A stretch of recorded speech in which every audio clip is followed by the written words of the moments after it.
Olá, boa noite a todas e a todos. Eu sou a professora Cláudia Silva, da Escola Municipal CEI Sanacli, e hoje estou aqui com um timaço de professores da rede, né?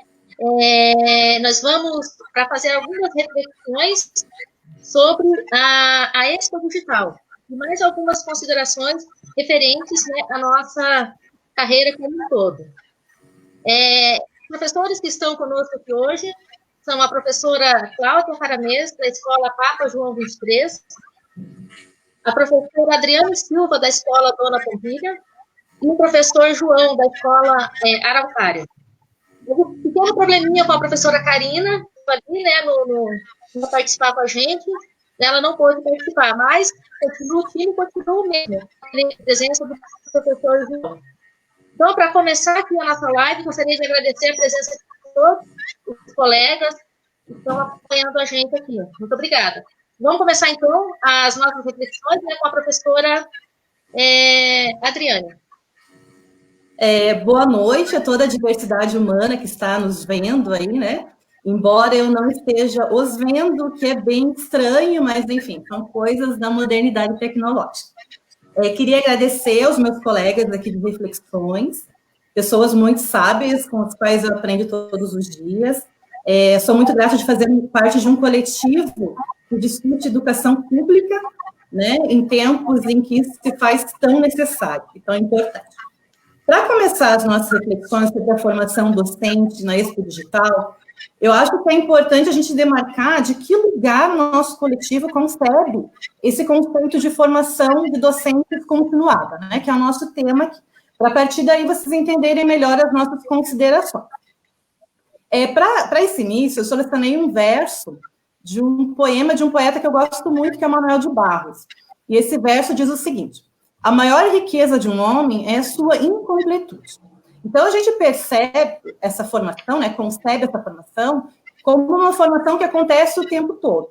Ela não é fruto de ações contínuas, né? Embora a gente necessite desses momentos pontuais de formação, esse professor, como esse ser humano incompleto, ele está se formando o tempo todo. A gente se forma nas conversas com os nossos pares, nos nossos intervalos de escola, a gente se forma na relação com os nossos alunos, com o nosso objeto de estudo, né, que é o conhecimento científico, a gente se forma em lives, a gente está se formando o tempo todo.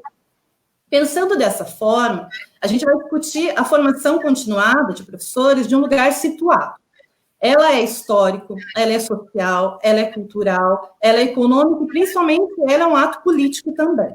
Não dá para dissociar essas partes, né? E, da mesma forma, a gente vai conceber um sujeito concreto, um sujeito que não é idealizado, um professor complexo, um sujeito complexo, que a gente vai olhar para ele na sua subjetividade, na sua intelectualidade, na sua saúde física e emocional, enfim, a gente vai olhar para esse sujeito com um olhar mais amplo.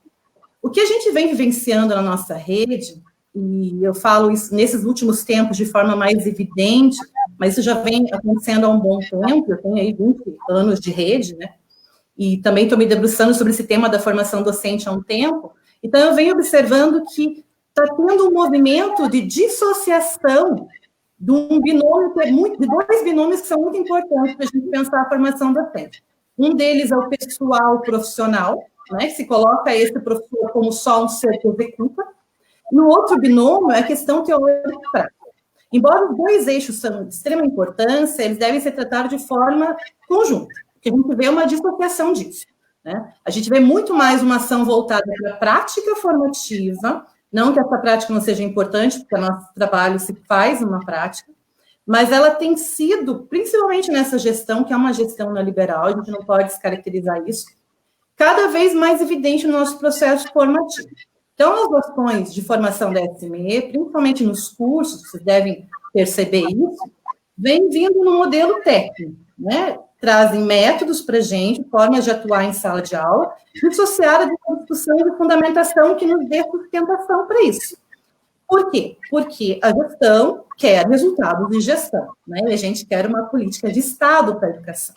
Então, uma política de gestão, ela quer resultado, ela age na urgência. Ela quer resultado nas avaliações institucionais, ela quer números nas formações, e a partir disso, ela vai tecendo uma série de ações formativas voltadas para modelos técnicos procedimentais, né? É o que a gente vê nos cursos, a gente vai, tem apostilado, né? A gente sai do curso do caderno, a gente vai no curso, recebe toda uma quantidade grande de ações, de como agir, de formas de ação em sala de aula, em detrimento de pensar essa ação. Quando eu estava estudando sobre isso, me veio à cabeça as metodologias ativas, né, que foi uma ação formativa da rede no ano passado, e que o estudo foi ínfimo, né? A gente teve 2 estudos durante o curso, e daí logo já estava o núcleo nas escolas cobrando a ação, que a gente fizesse isso, né?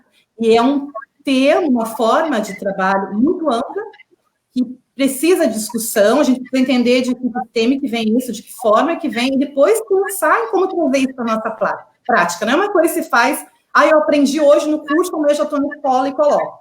Mas é que tem toda uma questão de propaganda, de gestão, enfim, que faz essa urgência e essa dissociação de prática e teoria. Uma outra coisa para a gente pensar também, que é essa coisa de destituir o professor dos processos formativos, né? O professor, que é o sujeito dessa formação, né, o sujeito central, ele cada vez está sendo distanciado, ele não tem sido escutado nas suas necessidades, ele é escutado no final do processo, numa avaliação. Eu acho muito preocupante você se inscrever num curso e saber 2, 3 dias antes apenas do que se trata, quais os teóricos que vão debater, qual a temática. Então, é tudo assim, de última hora, a gente não participa. E eu não vou usar, que a gente precisa dar voz a esse professor, porque, assim como o professor Ivo Queiroz, né, que é um pesquisador que eu admiro muito, ele diz assim que todos temos uma voz, né?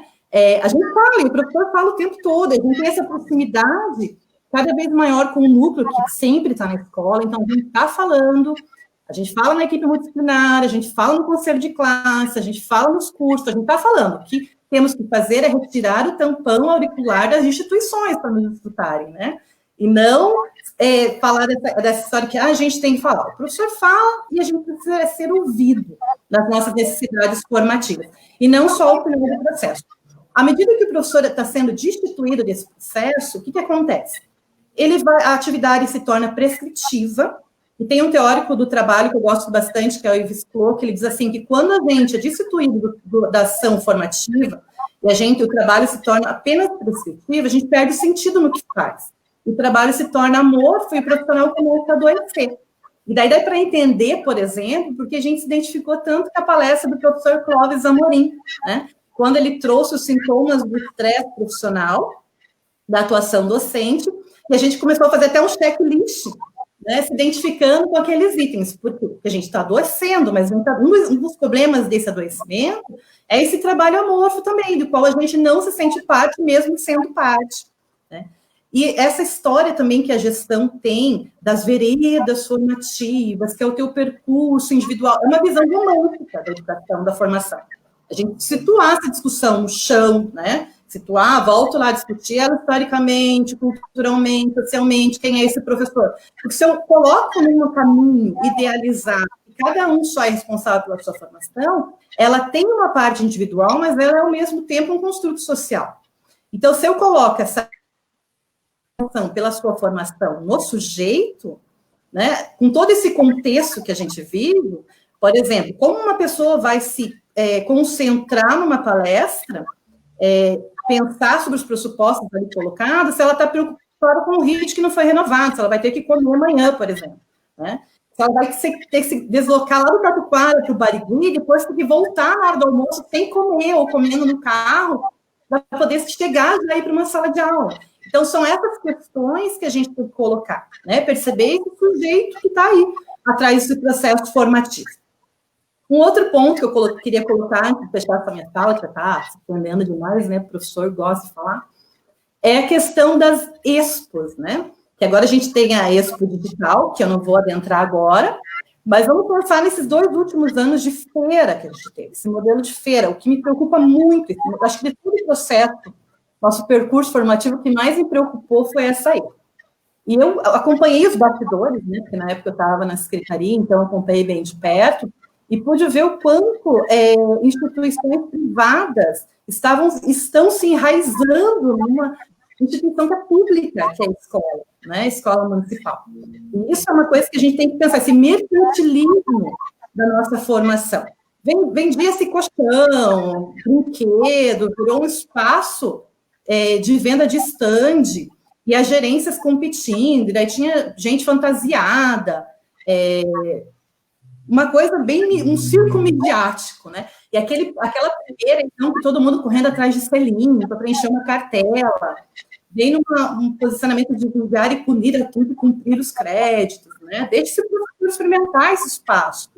E no segundo momento, já com mais assertivo nessa questão de organização, mas a feira entrou ainda mais nessa questão mercantilista, né?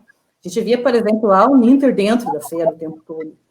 E acho que as questões, eu vejo muito essa formação, e daí eu trago um texto de 2003, que vai dizer dessa questão de colocar a escola como uma escola pública, que é uma instituição pública, mas com preceitos de organização privada, né? E daí vira uma estratégia de técnica, deixa de visar o bem comum social, e daí o professor está nessa vereda do bem comum social, e volta-se para interesses particulares mesmo, interesses, como eu já disse no começo, interesses de gestão.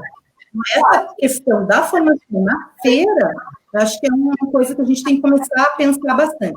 É legal, é interessante, a gente sai da escola, a gente precisa desse movimento também, mas está sempre atento aos processos que estão circundando a nossa escola pública, e são processos muito perigosos, objetivos de uma escola pública de qualidade. Agora eu vou deixar a palavra para os nossos colegas, né, nesse percurso também aí de formação que a gente vem evidenciando na nossa rede. Muito obrigada. Então, agora a gente vai ali para a professora Cláudia, que vai agora trazer um pouco do conhecimento dela. Professora Cláudia. Boa noite a todas e todos. Obrigada por estarem compartilhando esse momento conosco. São colegas muito queridos, né, que a gente tem compartilhado várias angústias e várias alegrias juntos, né? E com os nossos colegas de trabalho também, né? O pessoal me pediu uma coisa, né? Então, esse grupo que está aqui me pediu, já que eu sou historiadora do grupo, que fizesse, então, um levantamento de como eram as formações na prefeitura, desde que eu entrei. Eu sou um pouquinho velhinha na rede, eu tenho 21 anos de rede, com muito orgulho, muita batalha, né? Comecei meu percurso de 1º ao 5º ano e fiz um concurso interno e passei. Eu entrei em 99, em 2004 eu passo para o 6º ao 9º ano como professora de história. E desde então, assim, a gente tem construído toda uma história aqui na prefeitura, uma história de muita resistência, né, de muitos embates, mas principalmente de muito aprendizado. Eu acho que o aprendizado é a grande mola propulsora de qualquer professor. Então, assim, eu entro em 99, então 99, início dos anos 2000, nós tínhamos o LEA. O LEA, ele ficava atrás do terminal do Portão. Então, por exemplo, para mim era ótimo, né? Porque eu pegava um ônibus, descia no terminal, andava 2 passinhos e estava lá para fazer minha formação. Geralmente, as formações eram feitas durante a semana, né? Na nossa hora de atividade. Isso era perfeito. Para além da formação continuada, nós tínhamos as semanas pedagógicas, onde eram contratados palestrantes que davam palestras em hotéis, não sei se vocês lembram disso, mas eu tenho certeza que do Coffee Break vocês vão lembrar, né?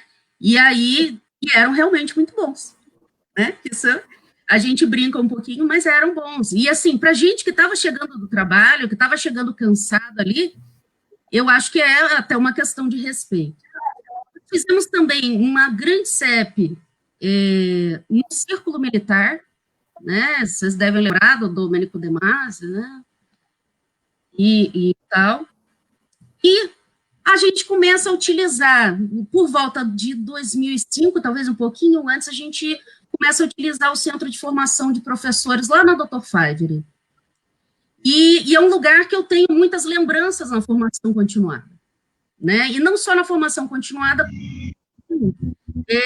nas CEPs. Porque a gente tinha momentos de seminários onde os professores e as professoras podiam apresentar as suas atividades, as suas experiências em sala de aula.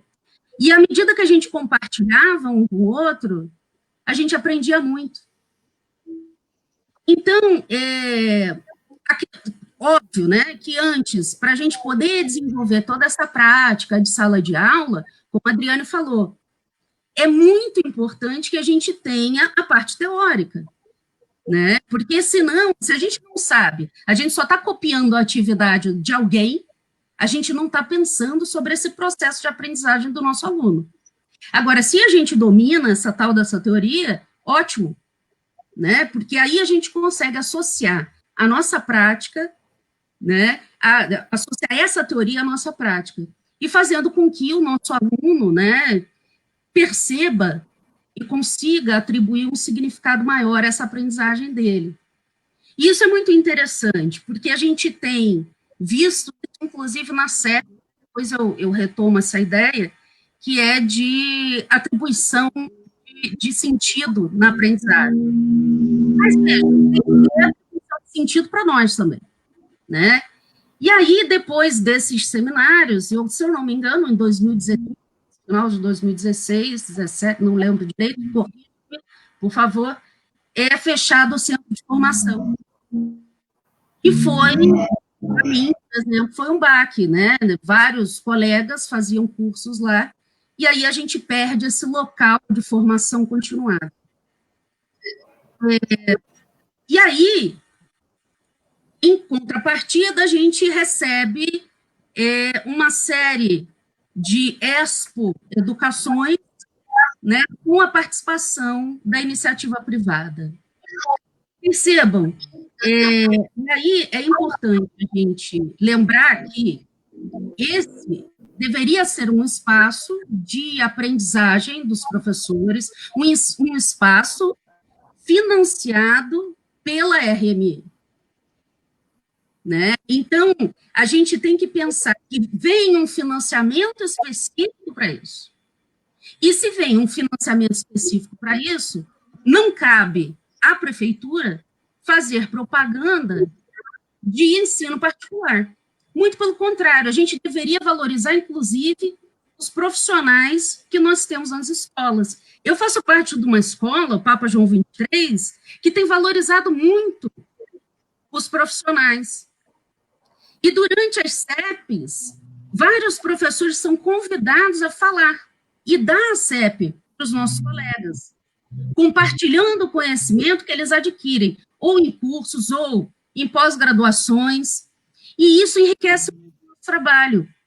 E não só enriquece o trabalho, como também atribui um significado muito grande a nossa preocupação com a aprendizagem dentro da escola, de se entender como professor dentro dessa escola. Então, essa é uma iniciativa que a nossa escola tem tomado e precisa de elogios, né? Significa dar valor ao professor que despende trabalho, que despende tempo, né, para estudar e, portanto, compartilhar com seus colegas. Né? Então, é a valorização de nós mesmos. E isso é extremamente significativo. Então, só para encerrar, é dizer que, qualquer que seja a formação continuada, a gente precisa entender um direito. E um direito que a gente conquistou. Né? Eu acho que para a gente abrir o debate está bom, né? Eu acho que a gente tem mais o que falar nos próximos pontos. E aí, Claudinha, eu devolvo a palavra a você.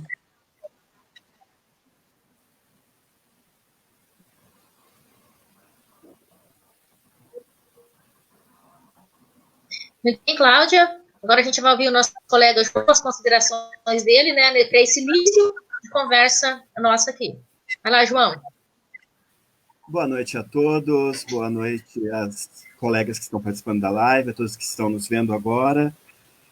Iniciar comentando sobre também o processo de privatização que a gente vê na Expo, mas, além disso, pensarmos também que modelo de educação foi discutido durante a Expo. Então, nós vimos a discussão tratando da teoria da complexidade, vimos as falas frequentes remetendo a Paulo Freire, que criticava de maneira severa a ideia de uma educação bancária, uma educação na qual se visava apenas o conteudismo, e, ao mesmo tempo, essa Expo digital, contraditoriamente, fica buscando, então, trazer aos professores a Base Nacional Comum Curricular sem uma discussão crítica. Não há uma discussão crítica, não há uma discussão crítica dos conceitos que são apresentados. Tivemos 2 palestras discutindo, por exemplo, Edgar Morin, a teoria da complexidade. Nós não temos, não viemos, como já foi colocado pelas 2 colegas, não temos, nos últimos anos, uma discussão a respeito de ciência, uma formação do ponto de vista epistemológico. Nós temos uma formação que é voltada para o método, para a receita, como fazer na minha aula o que eu faço, mas nós não discutimos por quê, como, para quê. Sem essas discussões, nós estamos completamente alienados do nosso trabalho.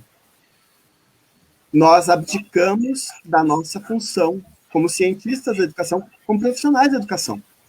Porque cada um de nós, nas escolas, somos profissionais, somos especialistas no nosso campo de conhecimento. Sejam os profissionais da docência 1 ou da docência 2. E isso vem sendo desprezado. Nós temos hoje, na rede municipal, em torno de 150 a 200 profissionais que estão licenciados para pesquisas em nível de mestrado e doutorado. Muitas pesquisas aplicadas, inclusive, à rede. E nós não aproveitamos todo o potencial que temos a partir desses profissionais que vêm desenvolvendo suas pesquisas com o apoio da rede municipal, obtém essa licença, e a rede despreza esse conhecimento gerado, esse conhecimento científico que é gerado dentro da própria rede.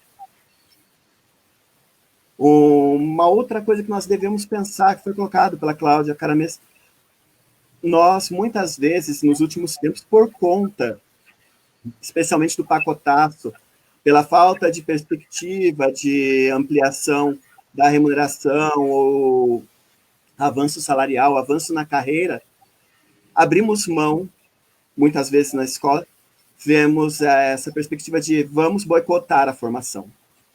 Nós somos professores, a gente não pode boicotar a formação. Não dá para professor boicotar a formação. Formação é direito e dever de cada pessoa que se pretende educadora. Nós somos seres que estamos aprendendo a todo tempo. Não há como exercermos a nossa atividade sem permanecer em estudo a todo momento. No momento que abdicamos desse direito e dever, nós estamos permitindo que a rede vá fazendo esvaziamento dessa área. Então, nós já perdemos o espaço que tínhamos no centro da cidade, temos um outro espaço, né, que não é satisfatório, temos uma política de formação voltada, como já foi colocado, para a metodologia, que não é em si, não deve ser descartada. Nós podemos, sim, ter, inclusive nesse momento, rodas de conversa, espaços de discussão entre os professores das diferentes escolas para debater metodologias entre os professores. Mas a formação epistemológica, a formação científica, nós não podemos abrir mão. Nós não podemos abrir mão estando situados numa rede de uma capital que dispõe de diversas instituições de ensino superior públicas que desenvolvem pesquisas sobre educação. Então, não é possível para a rede municipal o tipo de discussão que apresenta. Não, vamos boicotar a formação não me interessa, ó, essa formação não vale. Toda a formação é válida e a gente tem que disputar esse espaço, porque esse espaço é nosso. Uma outra questão com relação à Expo Digital foi a ausência de discussões para as áreas complementares, para os profissionais dos faróis, para os profissionais das secretarias, para os profissionais inspetores. Então, a Expo Digital foi voltada para os professores. Não vou nem discutir com relação às escolhas dos temas ali apresentados. Porém, os temas apresentados, eles não atenderiam a toda a categoria que estava ali naquele momento a assistir à Expo. Muitos dos profissionais ali não estavam representados naquelas formações. Além disso, a gente pode pensar também o curto prazo. Assim, cada uma das palestras teve em torno de 40, 50 minutos de fala, mais um tempo curtíssimo para questões, quando nós poderíamos ampliar, já que estamos fazendo esse trabalho de maneira virtual, ampliar o tempo para possibilitar um aprofundamento naqueles temas.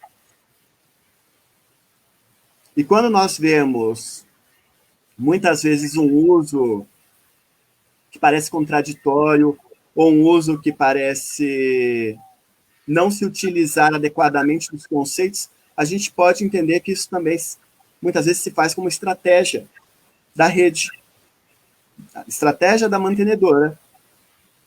A quem interessa que nós não tenhamos o domínio do conhecimento científico. A gente precisa começar a discutir. A quem interessa que a gente não tenha mais conhecimento. Uhum.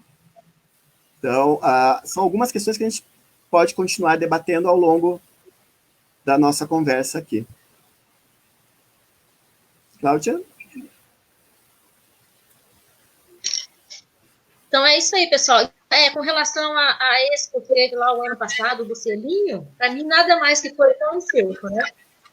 Colocaram lá um monte de situações, o pessoal ia lá, se distraía, pegava o selinho e voltava para casa.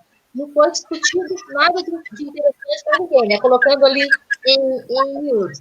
Mas agora a gente vai para o próximo tema nosso, né? Que é limites e possibilidades dentro da Semana Pedagógica 2020. A gente pode aprofundar um pouquinho mais. Então, a gente começa com a professora Cláudia Caramês.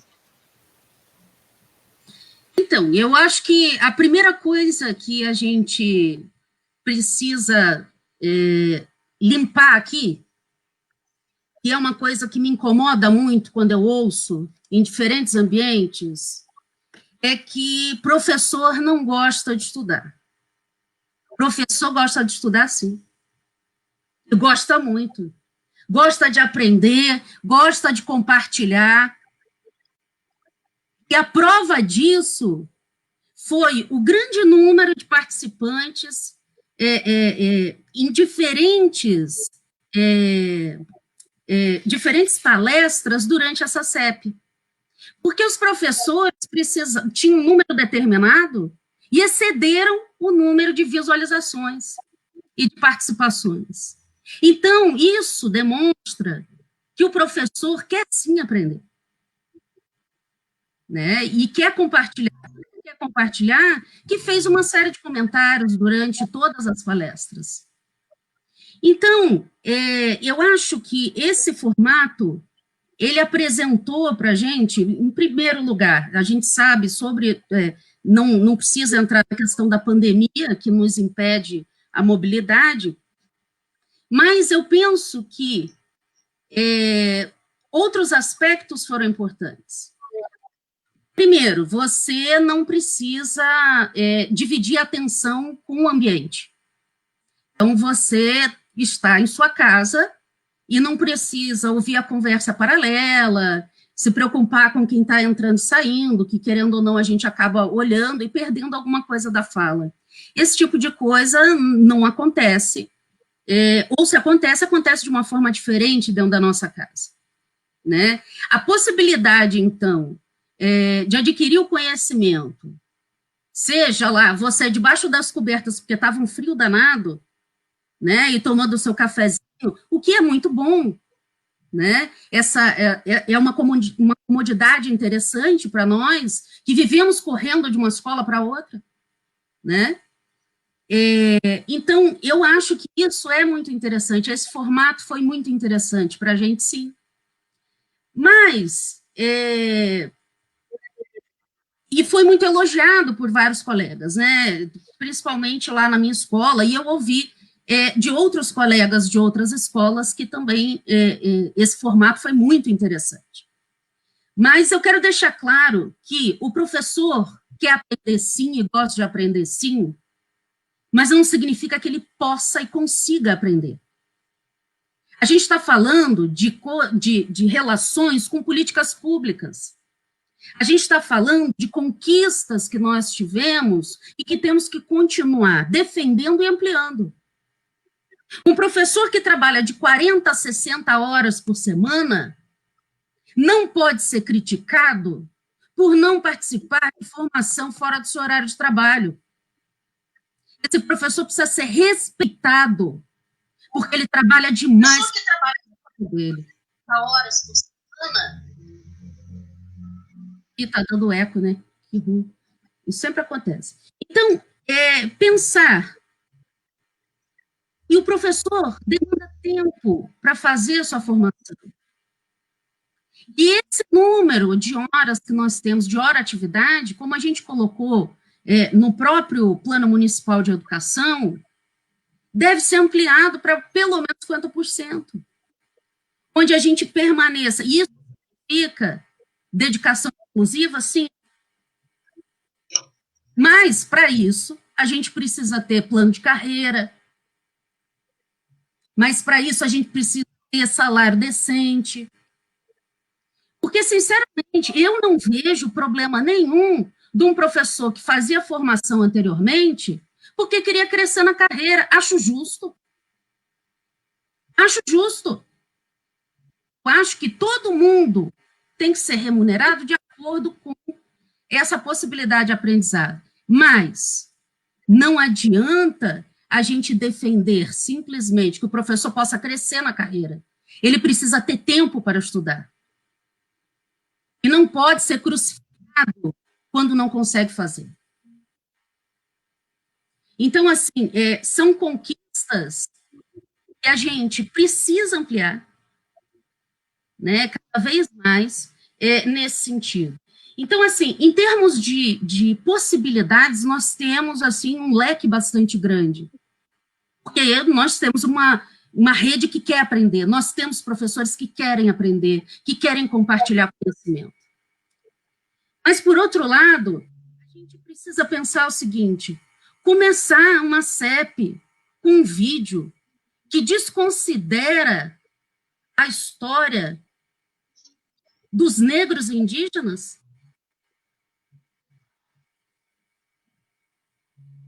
Aí a gente começa a refletir. E considera não tão somente no vídeo, mas também na própria formação, como o João colocou. E não chegou a aprofundar, mas levantou a bola, dizendo que, vejam só, que tipo de conteúdo que foi priorizado, que tipo de palestra foi priorizada para essa CEP.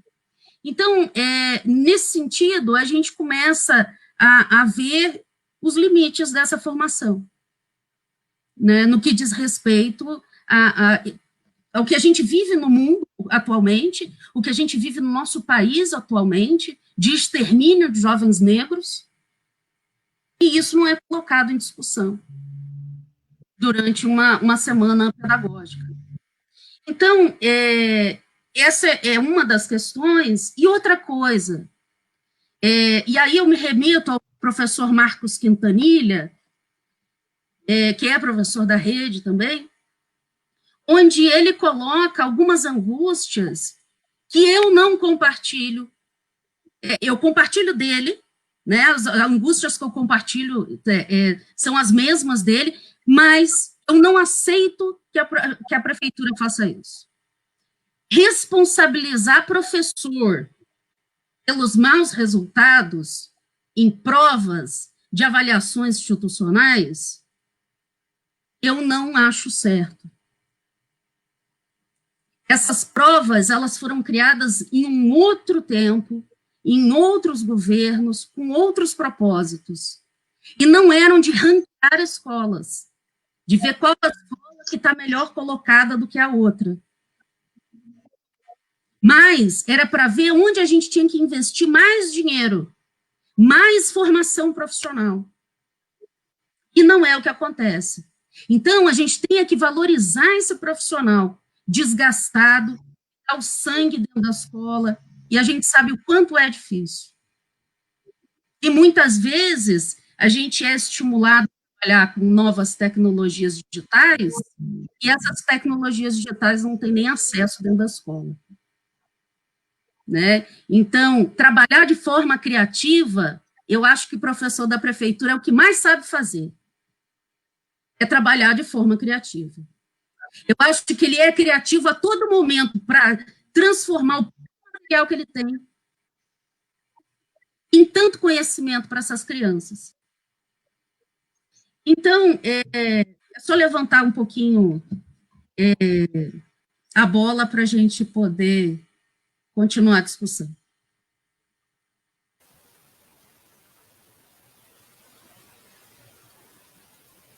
Muito bem, agora vamos lá continuar nessa discussão de um outro ponto de vista. Doutora Adriane. Então, voltando à palavra, vocês estão me escutando bem aqui? Porque eu dei uma travada aqui no meu computador. Pensando nessa questão da Expo Digital, né, eu acho que ela inaugurou um outro modelo formativo, que é esse modelo digital, mas que não descaracteriza a necessidade do modelo presencial, da interação com os colegas, né? A coisa que me preocupou nesse modelo, a gente vamos fazer os outros modelos e apenas esse. As questões que foram feitas aos pesquisadores, debatedores, foram escolhidas pelo monitor da SPE, né? E eu percebi muita censura nisso, porque perguntas que se relacionavam aos nossos contextos escolares, a nossa realidade, não foram feitas, né? Foram feitas pessoas no própria secretaria, ou que eram perguntas elogiosas, simplesmente, né? Acho que o debate perde um pouco nisso,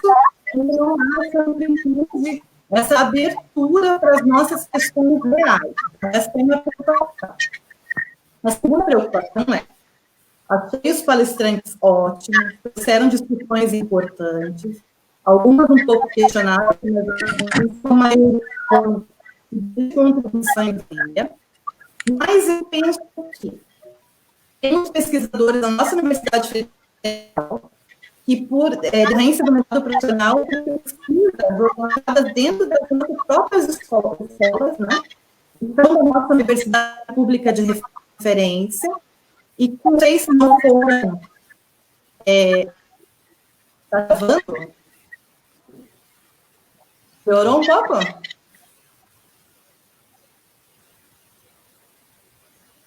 Melhorou?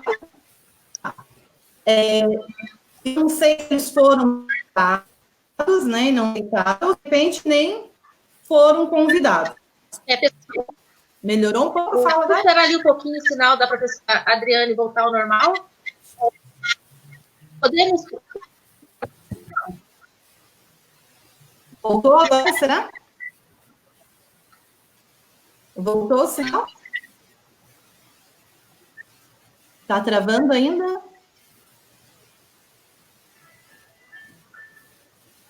Que travou aqui.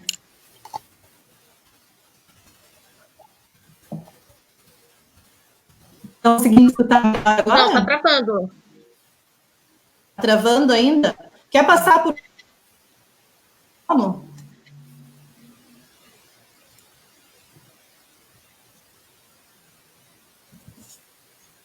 Está travando.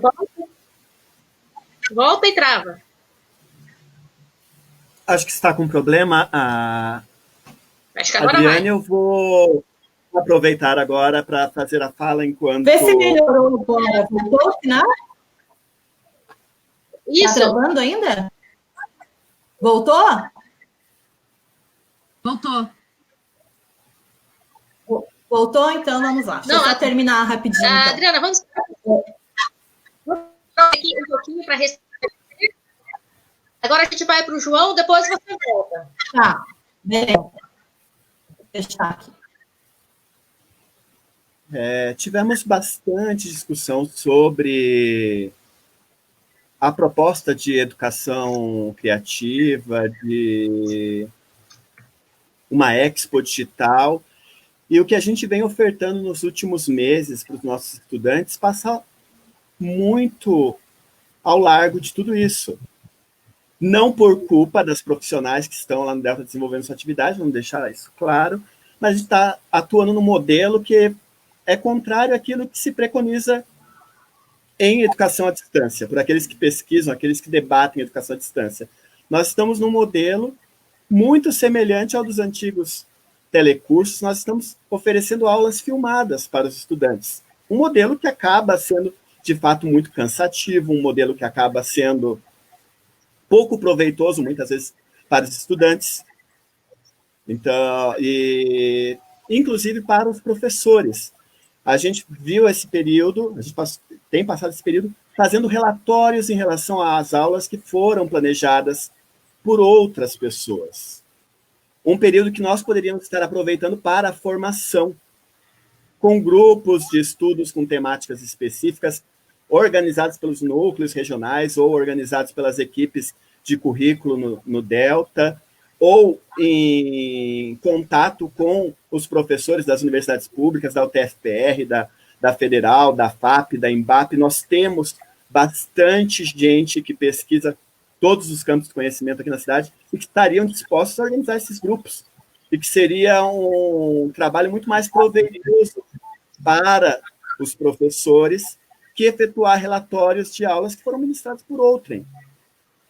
Os planejamentos dessas aulas para, de repente, a produção de uma atividade impressa nas escolas poderia ser encaminhada pelos núcleos às administrações escolares, que fazem, então, as atividades impressas, se encaminham para os estudantes, mas o tempo do relatório ele seria melhor aproveitado com um planejamento voltado para a formação dos professores, inclusive pensando o retorno dos professores, pensando o adoecimento dos professores nessa situação de isolamento social, pensando o adoecimento dos nossos estudantes numa situação de isolamento social, numa situação de redução de renda das famílias, numa situação de acentuação da pobreza.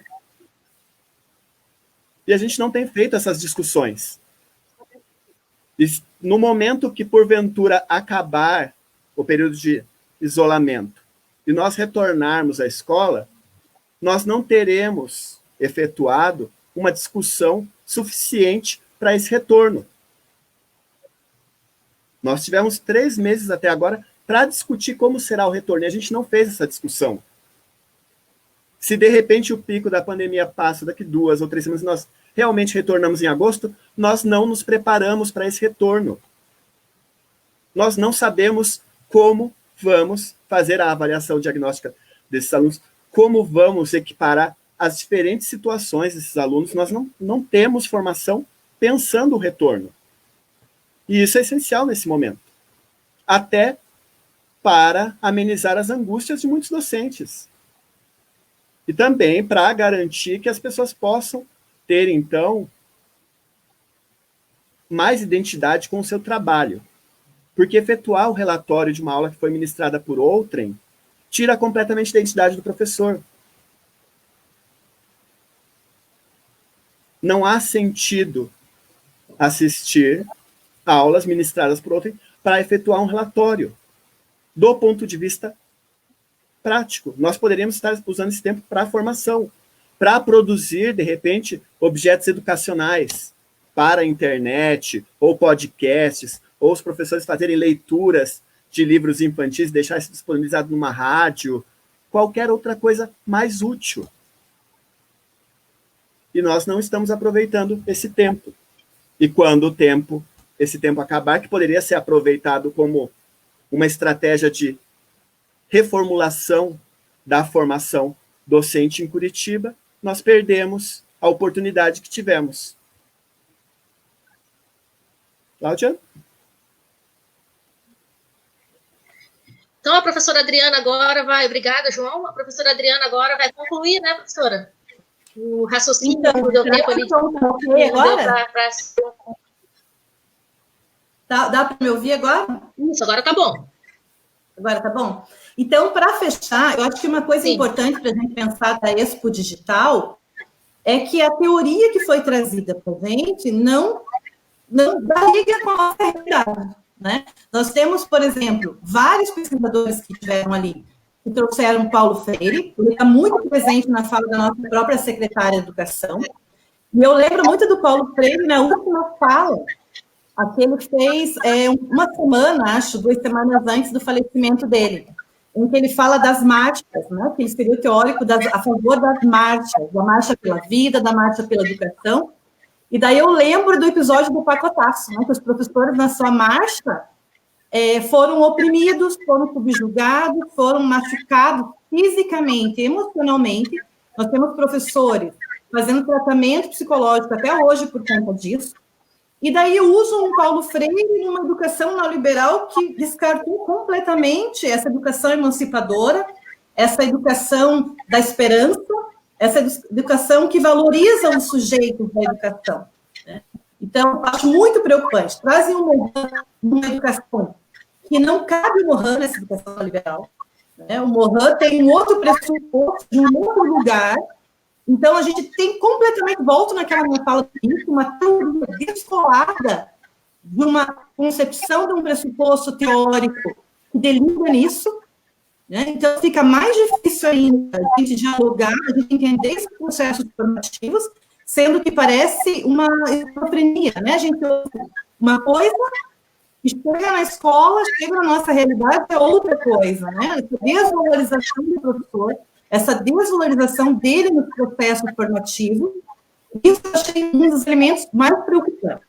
Outro foi a fala da pesquisadora da alfabetização, que é a Dina Maluf, né, que veio de São Paulo, que colocou coisas que dialogavam mais com a BNCC, a questão do telefônico, da compreensão do texto ser o último elemento de importância, sendo que o nosso currículo caminha em outra direção. Eu já vi um pouco de interferência tecnológica com o nosso currículo também.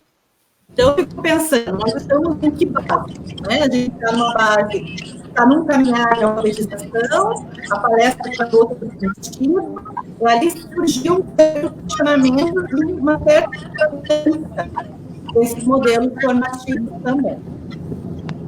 Ainda pensando nisso, né, eu estava conversando naquela hora que não comentou do problema, ele é um novo modelo formativo, mas ele não utiliza outros processos de formação, né? Então, não dá para a gente pensar que esse modelo veio, como a Cláudia disse, ótimo, estudar em casa, com tempo, bem orientada, né, ali no conforto do celular, dentro do possível, mas a gente tem outros, pensando nessa formação contínua, mais um elemento, não um elemento que poderia substituir os demais, né? Vamos pensar nessa informação que deveria ser dada o tempo todo, com uma coerência, né, de conceitos que se relacionem com essa prática, que escute esses professores, que os professores possam perguntar e serem respondidos de verdade, não, que não sejam perguntas que as respostas sejam pré-mudadas, né, que a gente possa ser respondido de fato dos nossos anseios. E perceber essa formação como um direito conquistado a duras penas. Nós não podemos perder essa formação. Mas é o nosso dever questionar essa formação como sujeito de direito, né? A gente não pode aceitar qualquer coisa como formação, né? E a gente tem que brigar por esse nosso espaço, para que a nossa formação venha ao encontro das nossas necessidades na escola, e não uma formação que não dialogue. Eu ficaria, de repente, mais segura se uma gestão neoliberal trouxesse pesquisadores mais positivistas, numa linha que fosse mais a cara dessa gestão. Porque quando vem pesquisador de uma outra vertente e a realidade é outra, isso causa mais uma insegurança na gente ainda, né? Parece que é uma gestão que não dialoga nem entre si, que não tem nenhuma clareza de que lugar está e de que lugar quer chegar. Ou sabe muito bem, né? De repente a gente está aí sendo mais manobrado ainda do que a gente pensa nesse caso, né? Mas só para fechar essa fala, eu acho assim que não dá para descaracterizar a Expo Digital, acho que foi um processo importante, mas que não descaracteriza outros processos formativos, a gente entender que essa formação é o tempo todo, inclusive quando os nossos direitos são negados, né? E que a gente tem que lutar politicamente para conquistá-los. Então, era isso que eu queria para concluir essa minha primeira fala ali. Passando a palavra novamente para a Cláudia. Então, isso mesmo. Obrigada, professora Adriana. Agora a gente vai entrar, né, no assunto, no tema que acho que é mais importante para nós, né, que é a formação docente, né. Agora a gente vai entrar nela para falar exclusivamente dela, sobre a importância, né, da formação dos professores, né, o que essa gestão faz, ou melhor, o que ela não faz, né, para que essa formação aconteça. Então, a gente agora começa com a professora Cláudia Caramês. De novo? Então, assim, eu sou muito... Eu tenho um carinho muito grande pela formação continuada. Tá? E uma grande defensora da formação continuada. As oportunidades que se abriram a partir da formação continuada que eu fiz na prefeitura me possibilitaram retornar para a universidade, né, como aluna novamente, e aprender mais. Né? Aprender mais significa tentar dar aulas melhores também. Né? E eu acho que o que me levou a fazer, costumo dizer isso, quando me perguntam nas formações, é o seguinte: o que me levou a fazer formação continuada foi a possibilidade de ensinar diferente. Essa foi a primeira coisa. Eu percebia que a forma que eu ensinava, por mais que eu me dedicasse e fosse interessante, alguma coisa estava faltando ainda, né? Como sempre estará faltando, e eu sempre vou estar em busca, né? E eu acho que é esse movimento que nós, professores, fazemos, que é salutar, assim, né, na nossa profissão. Mas, veja, então, eu busquei a formação continuada para tentar, então, dar aulas diferentes, e como existia uma parceria. Eu não defendo parceria, quero deixar isso claro, mas se tem uma parceria que eu defendo, é a nossa rede com a universidade pública. Esse é o tipo de parceria que eu defendo, principalmente na formação continuada. E foi justamente, né, nessa formação continuada para professores de história que eu tive a oportunidade de ingressar no mestrado e depois no doutorado. E isso só foi possível porque eu tinha uma relação muito estreita entre a teoria e a prática de sala de aula. Né? Então, eu defendo, né, isso, e aí eu quero dizer o seguinte: não é fácil, nem um pouco fácil, a gente ter que trabalhar tanto e ainda ter que estudar. Isso adoece a gente, e adoece muito, e a gente acaba tendo que fazer, abrir mão de algumas coisas, e é sobre isso que eu falo tanto, né, desse lugar que eu falo tanto. Como eu vim, e aí vocês me perdoem essa catarse agora, mas eu vim de uma comunidade muito pobre no Rio de Janeiro, e sofri bastante preconceito na minha infância e adolescência por isso. Né? E uma coisa eu coloquei na minha cabeça: eu vou estudar porque nunca mais ninguém vai me humilhar desse jeito. E todo o meu percurso e essa luta individual que eu tive só foi possível porque existiam políticas públicas passaram a existir políticas públicas no ano 2000. E essas políticas eu gostaria sempre de continuar, não só defendendo, mas lutando pela ampliação delas, para que todo professor e professora que quisesse, e também se não quiser, está ótimo, tem que ser respeitado na sua subjetividade. Não, a gente não pode julgar ninguém, mas dá oportunidade para que todo profissional que queira volte para os bancos da possa fazer formação, graduação, isso é muito importante. E aí, quando a gente fala disso, a gente não pode descolar da lei do piso, que garantiu a atividade, que garantiu um salário digno para diferentes professores de diferentes partes do nosso país. Essas conquistas, né, foram fundamentais, inclusive, para a gente discutir a entrada dos professores da educação básica nos mestrados e doutorados. Porque houve uma ampliação de vaga na pós-graduação pensando nesses profissionais. Então, a formação continuada, ela é importante, inclusive, para nos dar acesso a isso. Mas não só isso. Tá? Não só isso. Então, eu não gostaria que fosse uma coisa individual. Entenda? Que, da mesma forma que eu tive esse acesso, eu gostaria que todo professor e professora que quisesse também tivesse. Eu acho que a nossa discussão tem que passar por isso. Né? Porque a gente viu que professor gosta de estudar, que professor quer aprender. Agora, muitos de nós não têm tempo. Né? E isso passa pela condição econômica que a gente vive. Se a gente tivesse salários, um salário que não fosse necessário que a gente tivesse mais de um emprego, isso abriria oportunidade de ampliação da formação. Então, querendo ou não, a gente tem que discutir em diferentes frentes a questão da formação. Então, é uma formação que não depende única e exclusivamente de uma decisão individual, mas de uma série de políticas públicas e de lutas sindicais que a gente precisa desenvolver para que a nossa categoria consiga acessar esse conhecimento. E, assim, sou muito grata e me sinto na obrigação de compartilhar com os meus colegas, e principalmente com os meus alunos. Então, quando um colega nosso tira licença para fazer mestrado ou doutorado, ali é um direito, né?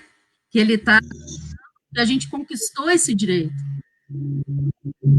Mas, também, e aí é uma questão da gente poder devolver em qualidade para a nossa rede. Né? É nesse sentido. E poder compartilhar com profissionais, por exemplo, que têm muito mais experiência em sala de aula, experiência empírica, e não tem tanta experiência teórica.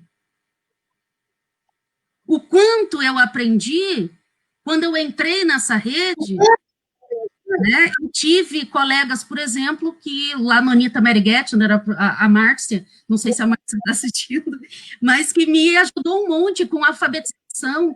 Eu sempre quis trabalhar, mas que eu vi que era muito difícil e, ao mesmo tempo, muito fascinante. Então, a formação se dá em diferentes formas, né? E ela tem que ser continuada. Então, era isso que eu queria contribuir um pouquinho. Cláudia, orgulho para nós. Agora, eu também, assim como a Diana escreveu ali, né, que se emocionou com a sua fala, eu também. Assim, me sinto assim representada na sua fala. Né? Então, vamos seguir agora com o professor João, né, para complementar aí, né, dar sequência nessa fala que é sobre formação, né, a formação dos professores, especialmente da rede.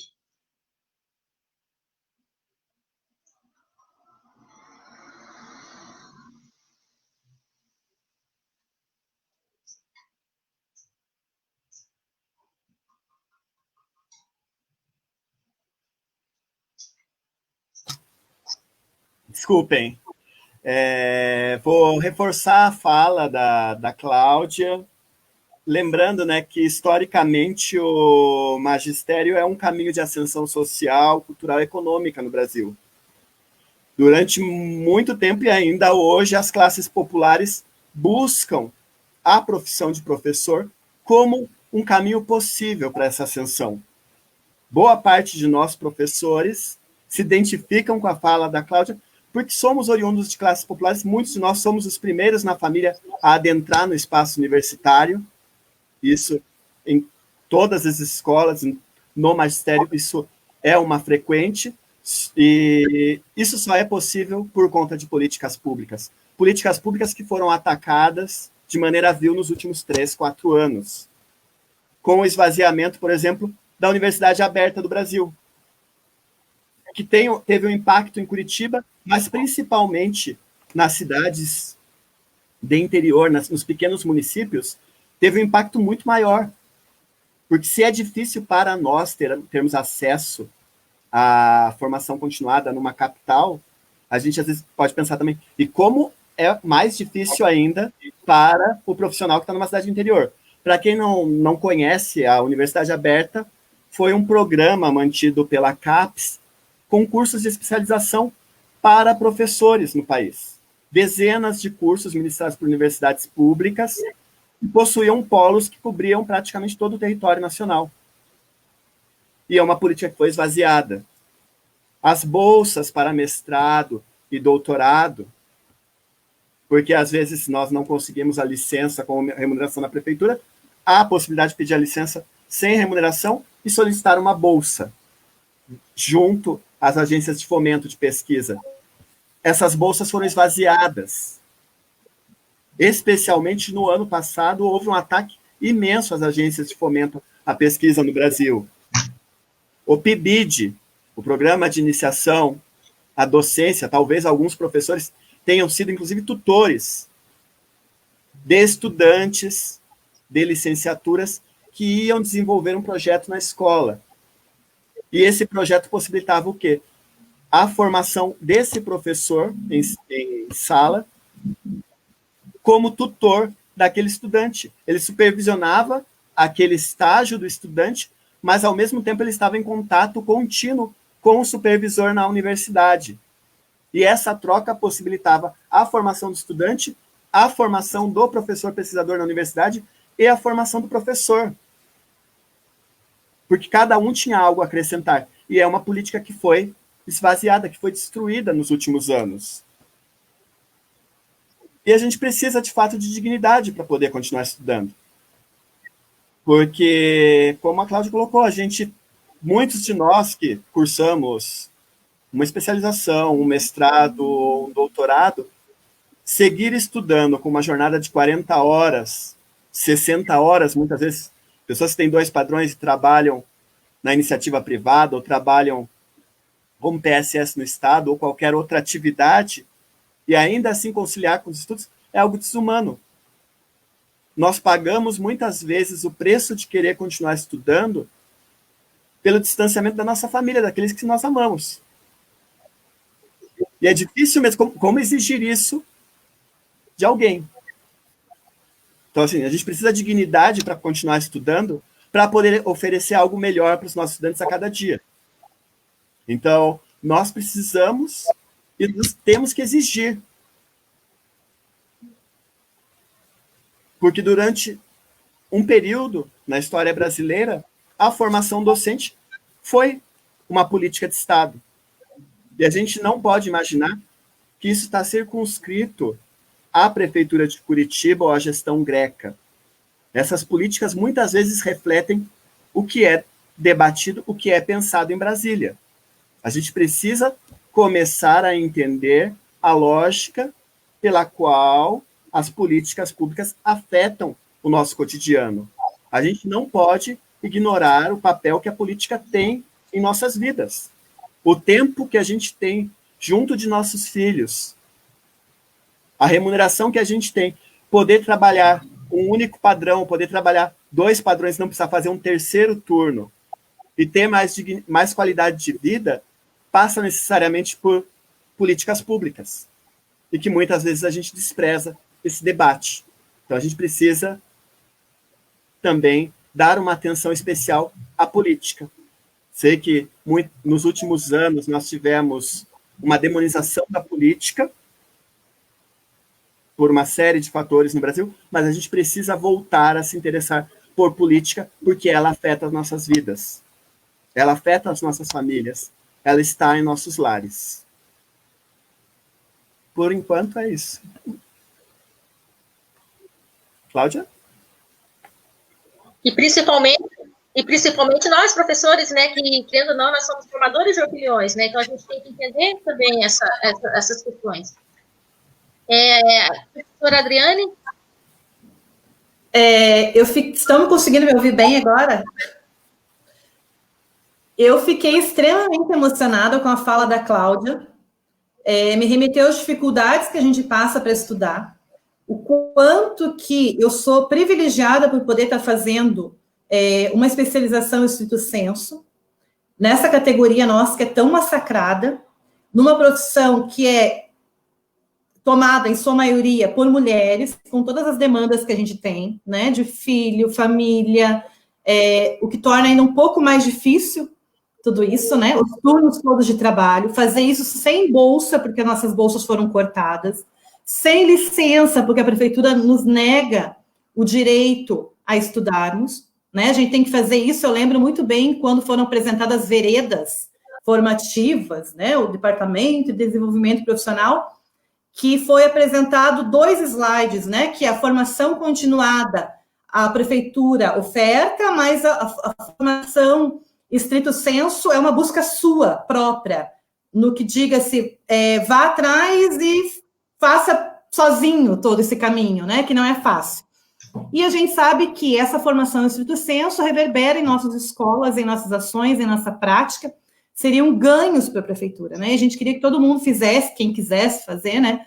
E a gente está fazendo isso a duras penas, gastando dinheiro que não tem, fazendo de madrugada, final de semana. Então, a fala da Cláudia me remeteu a todo esse processo que eu estou vivenciando, e que nesse período de pandemia e de incertezas, que a gente já vem num período de incertezas, né? Mas esse da pandemia, acho que aflorou os nossos sentimentos, as nossas emoções. E acho que a gente já está indo para o final da live, né, Cláudia?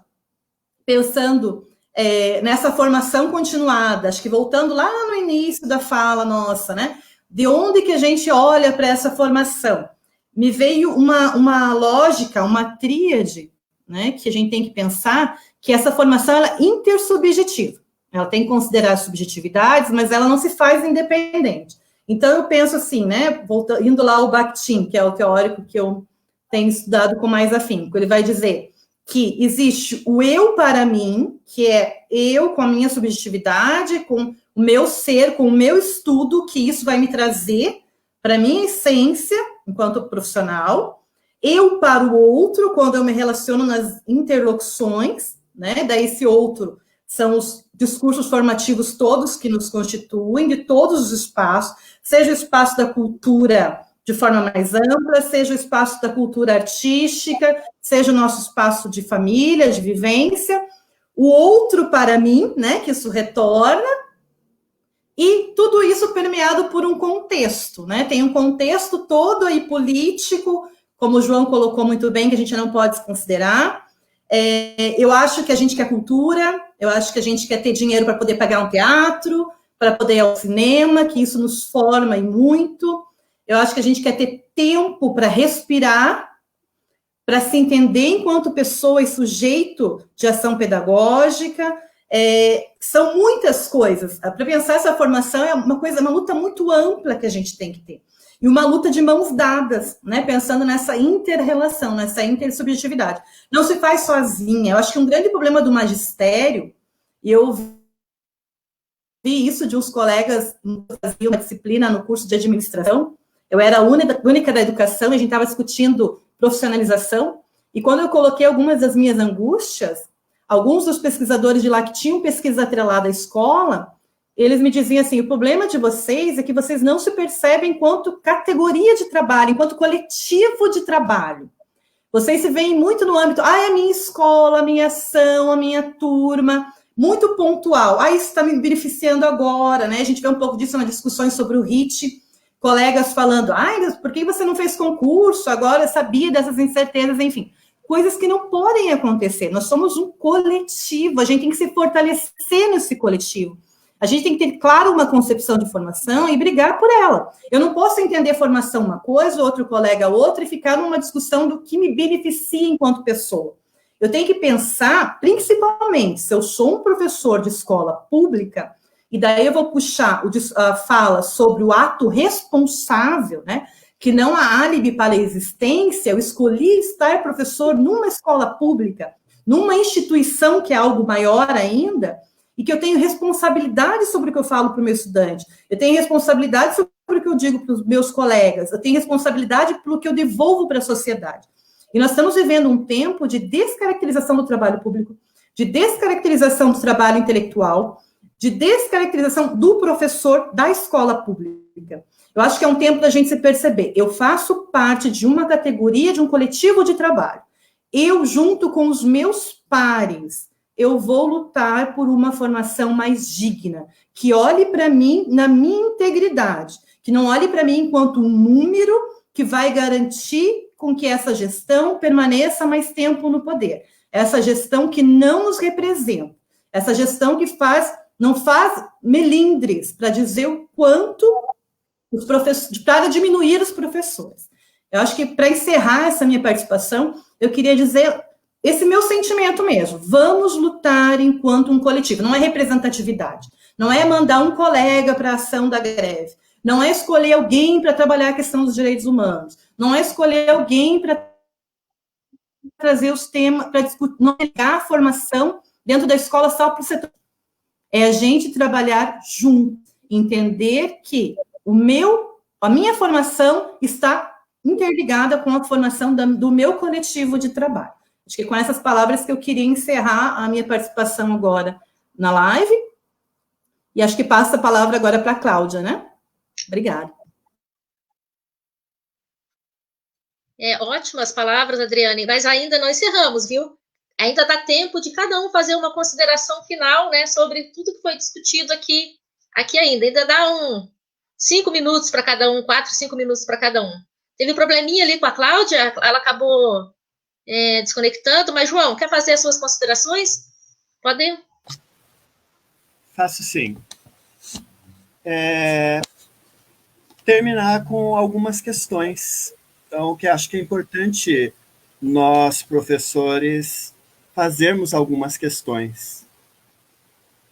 Nós pensarmos quem se beneficia com a ausência da nossa formação, com a redução da nossa formação.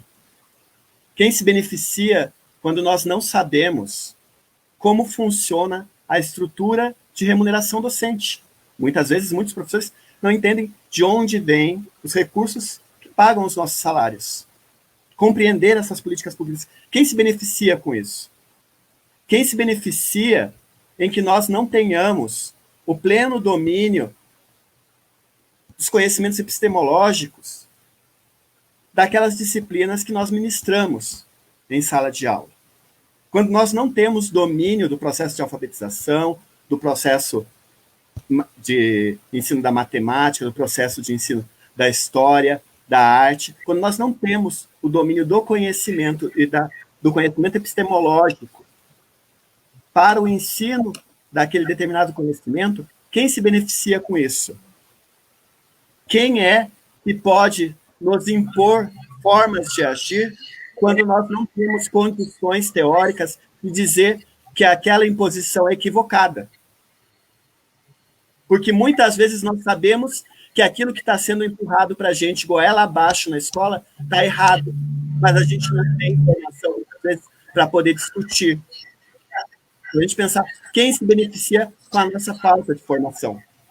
E por isso a gente deve buscar, na medida das nossas possibilidades, das questões particulares de cada um, buscar, sim, o aperfeiçoamento pessoal, porque isso é empoderamento para nós, enquanto indivíduo e coletivamente, como a Adriana colocou. Porque alguém se beneficia quando nós não sabemos algo. E nós não podemos deixar essa situação seguir se repetindo. Nós precisamos tomar aquilo que é nosso, a nossa dignidade de volta.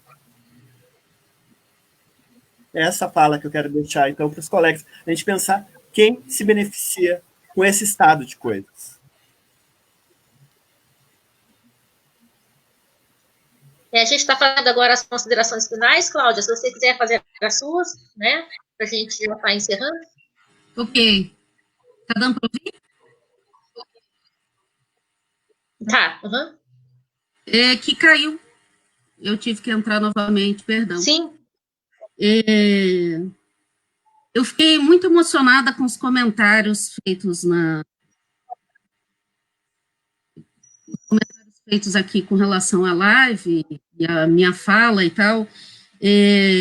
Eu quero dizer que eu não sou a única e eu gostaria que não precisasse mais desse tipo de coisa, né? Que a gente sofresse tanto, né? Como o João fala, abrir mão do convívio familiar, abrir mão do convívio social, muitas vezes, né?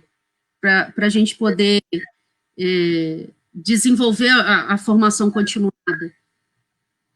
Que isso realmente fosse visto como uma política pública necessária, né? E que a gente possa lutar por isso sempre, né? Eu acho que essa é uma das coisas que nos motivou a nos unir enquanto coletivo para poder fazer esse tipo de discussão, principalmente sobre a formação continuada. Teria, assim, várias pessoas para agradecer, mas eu gostaria de dizer que a minha é uma pequena história diante de várias histórias de luta e determinação que eu conheço dentro da rede municipal, né? Cada um de nós tem uma trajetória belíssima e precisa ser respeitado, né? E principalmente dizer que o nosso orgulho é de poder estar compartilhando isso. Né? Se a gente se orgulha de alguma coisa, é poder compartilhar o que a gente aprendeu. Quantas das vezes eu saio de sala de aula pensando assim, eu preciso dividir isso, gente. E é nesse sentido que o orgulho não passa disso. Né? Porque é tão difícil, né? Que é tão dolorido. E quando a gente fala, é porque a gente quer que todo mundo tenha essa oportunidade, né? Que seja uma opção realmente, porque hoje não é uma opção, né? Quando a pessoa opta por isso, ela tem uma demanda tão intensa para conseguir se manter nessa formação, e muitas das vezes eu acredito que seja difícil continuar na pesquisa. Então, assim, a nossa rede ganha, os nossos estudantes ganham, nós ganhamos, né? E, nesse sentido, o conhecimento, ele nos liberta do preconceito, o conhecimento nos liberta do racismo. Então, é nesse sentido que eu penso que a gente tenha que lutar. Lutar pelo conhecimento e não ter vergonha de gostar de estudar, né? Eu acho que é fundamental, e os nossos colegas demonstraram isso nessa semana pedagógica, e eu fiquei muito feliz, porque eu sempre defendi em todos os espaços e defenderei cada professor e professora dessa rede que em toda, como a Adriane falou, né, em toda a sua totalidade. E ele precisa ser respeitado nessa subjetividade, ele precisa ser respeitado porque tem as suas necessidades e outros têm outras, né? Então, mas, acima de tudo, defender a formação, não só na semana pedagógica, mas como uma formação continuada, de qualidade, que a gente possa fazer mais parcerias com a Universidade Federal do Paraná e as outras universidades públicas que nós temos no estado do Paraná, e que a gente possa aumentar cada vez mais essa corrente aí de conhecimento e expandir cada vez mais. Obrigada a todas e todos, eu adorei poder participar, espero ter contribuído de alguma forma. Um grande abraço a todos e todas.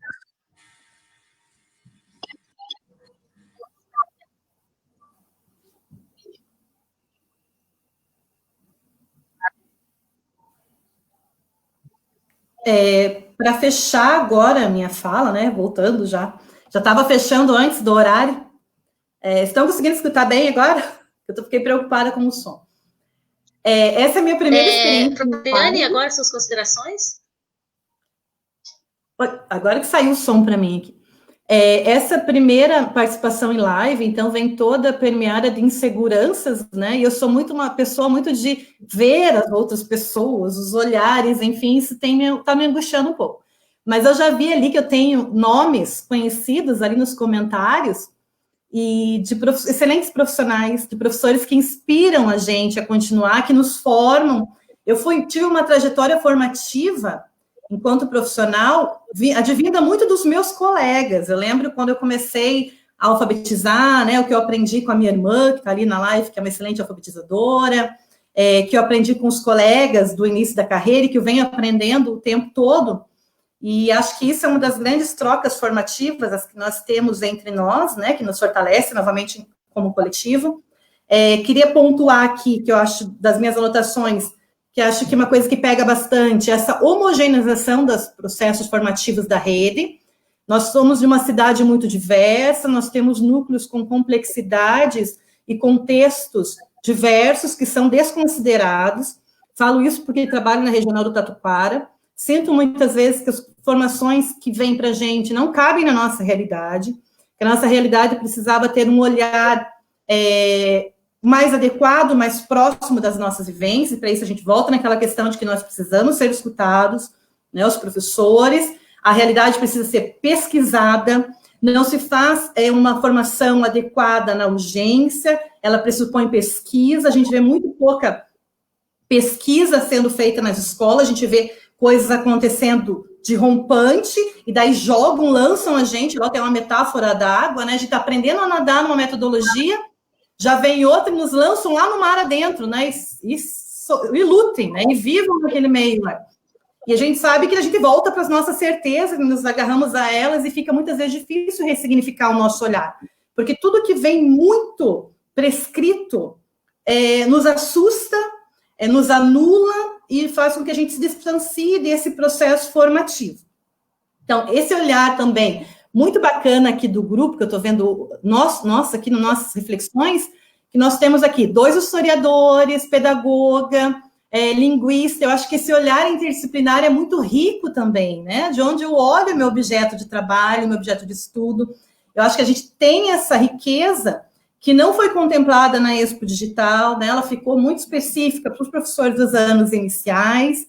Eu acho que a gente tem que olhar para essa rede como um todo. Fico muito triste vendo os anos finais da educação básica sendo negligenciada pela rede, né? Eu sei porque eu já fiz muito RIT, já trabalhei no estado também com o pessoal do 6º ao 9º, e completamente foi ignorada nessa Expo, né? Inclusive nas videoaulas, né, que pegou uma videoaula pronta do Estado, que muitas vezes nem dialoga com o nosso próprio currículo.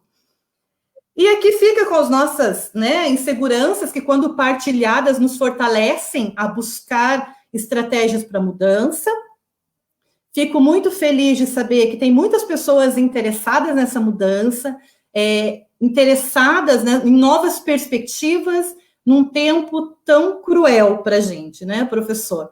E a gente não esmurece porque a gente se dá as mãos. E esse coletivo tem sido muito bacana nesse sentido de nos fortalecer, porque às vezes eu tenho vontade, eu vou largar tudo, vou fazer outra coisa, e daí eu penso assim, não, olha como tem gente bacana, engajada, lutando por uma educação pública de qualidade. Gente que acredita. Então, a gente precisa brigar agora por um processo formativo que caminhe. Não dá para desconsiderar os nossos avanços no processo formativo, né? Mas a gente tem que caminhar, a gente tem que avançar. Então, para isso, a gente precisa se politizar, A gente precisa se entender enquanto coletivo e precisa brigar por esses direitos. E brigar, como diz Paulo Freire, na amorosidade, né? E a gente tem a arte como arma, a gente tem o conhecimento, que assim como a Cláudia disse, liberta, ele também pode ser usado para nos oprimir. Então, vamos usar esse conhecimento como uma arma linda, como uma arma que transforma, como um conhecimento e uma educação amorosa para receber esses estudantes na volta, para receber os nossos colegas, para a gente se fortalecer aí nas videoconferências da vida, nas lives, né? E encontrar um ponto comum, que é a melhoria da educação pública da rede municipal de Curitiba, e quiçá do mundo, né? Então, seguimos juntos aí nessa nossa luta e nos formando uns aos outros também, que acho que esse é o passo mais importante. Muito obrigada, boa noite a todos que se dispuseram a nos ouvir. Fico muito feliz. Muito obrigada mesmo. Então, assim, né, eu queria agradecer aos colegas, a Cláudia, aprendi muito hoje, ao João também, a Adriane, estou, assim, aprendendo cada dia mais com vocês. Assim, para mim, foi, assim, excelente, né, como a Adriane também é a minha primeira live que eu participo, né, e é sempre muito bom ouvir todos vocês, né.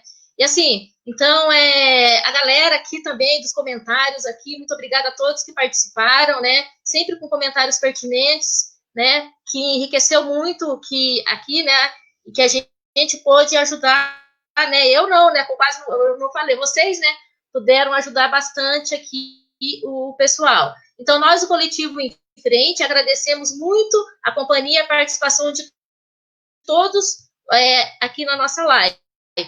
E deixar um recadinho aqui para a galera, se você ainda não curtiu a nossa página lá no Facebook, corre lá e dá um joinha lá, porque sempre tem coisas novas, textos excelentes dos nossos colegas aqui, como vocês puderam ver hoje, né? Então, valeu pela companhia e até a próxima. E um lembrete, continue sempre em frente. Até a próxima, pessoal. Muito obrigada.